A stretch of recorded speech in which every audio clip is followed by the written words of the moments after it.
रही के राजा ले तू माजा पिला के घाटक पान गे छौरी अब बनै छगिर थैन गे छौरी अब बनै छगिर थैन।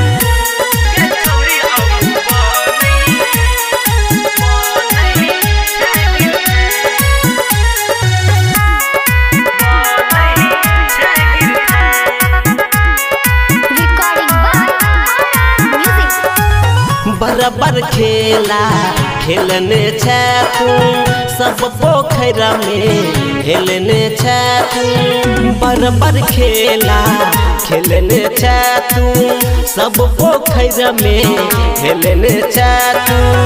अब की कहियो हो गे तोरा होई छौ कनियो नहान गे छौरी अब बनै छगिर थैन गे छौरी अब बनै छगिर थैन।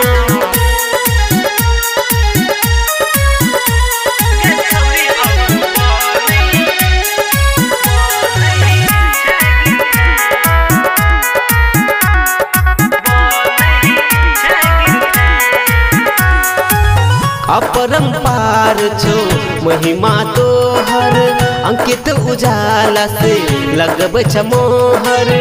अपरंपार छो महिमा तोहर अंकित उजाला से लगब मोहर।